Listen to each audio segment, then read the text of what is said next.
Hey, what's going on? Eric Zubik here, covering more of your Goofs, as always per Thursday.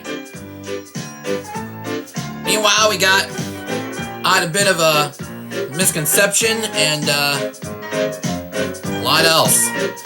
Yeah, Thomas in Trouble is this week's story, otherwise known as Thomas Breaks the Rules, obviously, as you may know. Let's get to it! To the scandal, yeah! There's a line to a quarry at the end of Thomas's branch. Yeah, I'm not sure why Annie and Clarabelle are part of that line.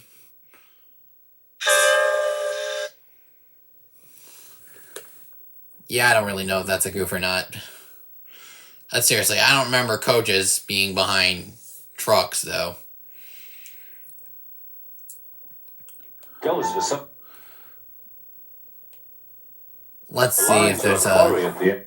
Okay, no goofs on the coach ordering. Distance along the road. Thomas was always very careful to whistle here in case anyone was coming. Wait a minute. The tracks are sinking. And that's the first official goof. And if that doesn't suck enough, watch this.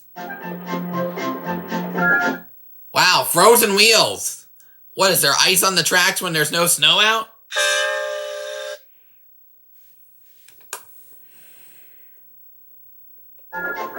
Wait, there's also sticky tack on the lantern.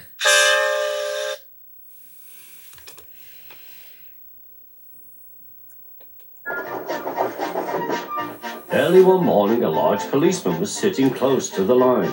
Thomas liked policemen. He had been a great friend of the constable who had just retired. Yeah, he could sleep through earthquakes too. Until Thomas comes up. Peep, peep, he whistled. Good morning! Thomas expected that the new constable would be friendly too, but was sorry to see that he didn't look friendly at all. He was red in the face and very cross. Disgraceful, he spluttered. I didn't sleep a wink last night. It was so quiet, and now engines come whistling suddenly behind me. The shot never stopped once during that previous scene. Please tell me we're not also having an earthquake on Sodor. Also, what's up with... Also, bit of an eye gap, uneven issue here. Let me explain. The left eye a little more wider than the right eye. I mean, there's slight wonk, but I'll let it slide this time. I'm sorry, sir, said Thomas. I only said... Good morning! The policeman pointed to Thomas. Where's your cowcatcher here? Just checking. But I don't catch cows, sir. Don't be funny, snapped the policeman. Okay, sorry I paused there, but here's the thing. You gotta keep in mind, his notepad is empty. He looked at Thomas's wheels. No side plates either. And he wrote in his notebook. Yeah, wrote in his notebook. You put regular lawbreaker before it was queued. Engines going on public road must have their wheels covered and a cowcatcher in front. Oh my god. This constable is making Thomas's right eye very uneven. No wonder we see why some people were boring speakers in the past. Oh. Are one of Thomas's buffers bent? That's unusual. Protect people and animals from being dragged under the wheels if they stray onto the line. You haven't, so you are dangerous. Rubbish, said Thomas's driver. No, the driver. The real rubbish is you have a hole where near your chin, or between your chin and your cheek. Oh, and your brim of your hat is down. We've been along here hundreds of times and never had an accident. That makes it worse, the policeman answered. And what does that explain the brim of your hat and your hole inside your face? He wrote regular lawbreaker in his book. Thomas puffed sadly away. Ugh, screw that lame-ass cop. Oh, but we have a goof. Clarabelle switched positions.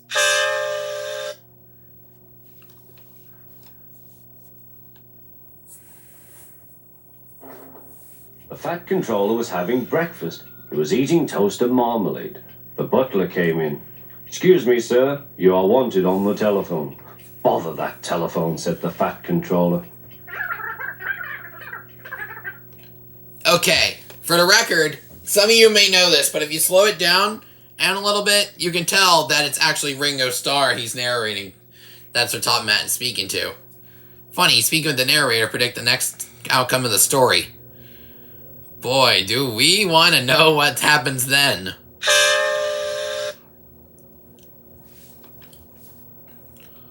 "I'm sorry, my dear," he said to his wife. "Thomas is in trouble with the police, and I must go at once." At the station, Thomas's driver told the Fat Controller what had happened. "Dangerous to the public, indeed. We'll see about that." Oh. Oh, like, well, we'll also see several chips in your hat. About that. The Fat Controller spoke to the policeman. By the way, we know the Marklin engine is right above. But however much he argued with him, Okay, it was no good. "The law is the law," he said, "and we can't change it." The Fat Controller felt exhausted. "I'm sorry, driver," he said. "It's no use arguing with policemen. We will have to make those cowcatcher things for Thomas, I suppose." "Everyone will laugh, sir," said Thomas. "They'll say I look like a tram." Oh, did anyone just see that? One of the bushes moved. Even that bush was startled. Oh, that Thomas has to wear a cow catcher and side plates. The Fat Controller stirred. Then he laughed. "Well done, Thomas. Why didn't I think of it before? We want a tram engine. When I was on my holiday, I met a nice little engine called Toby. He takes trucks from the farms, but the lorries are taking over most of his work and he needs a change." Okay, before I cut over to this main subject of last week, notice the gap between, like, how do I call this? Like, a very burnt spot and a very big crack on the station?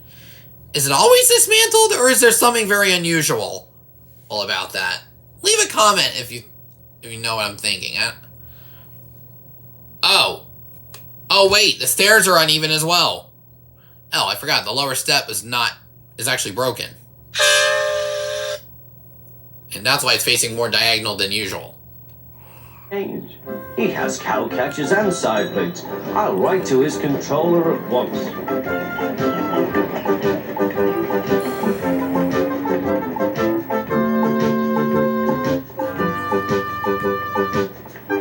A few days later, Toby arrived. "That's a good engine," said the Fat Controller. Yeah, that's a good hole on your chin. Not. "You brought your coach, Henrietta." "You don't mind, do you, sir?" asked Toby. "The station master wanted to use her as a hen house, and that would never do." "No, indeed," said the Fat Controller. "We couldn't allow that." Okay, windows are misdid.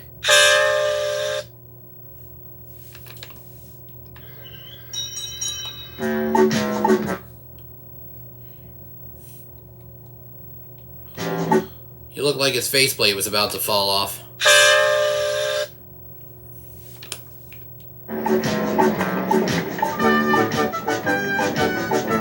Toby made the silly trucks behave even better than Thomas did.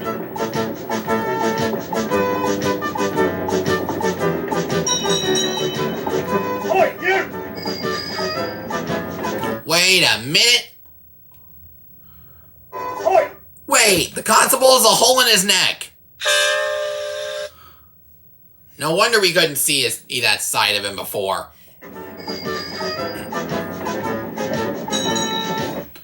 And window symmetry's off again.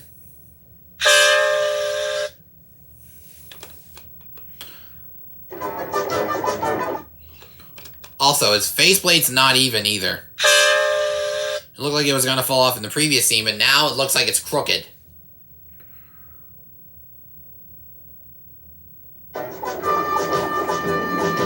first, Thomas was jealous, but he... And Clarabelle's facing forward. Do you really think we're not going to notice that? So pleased when Toby rang his bell and frightened the policeman, they've been firm friends ever since.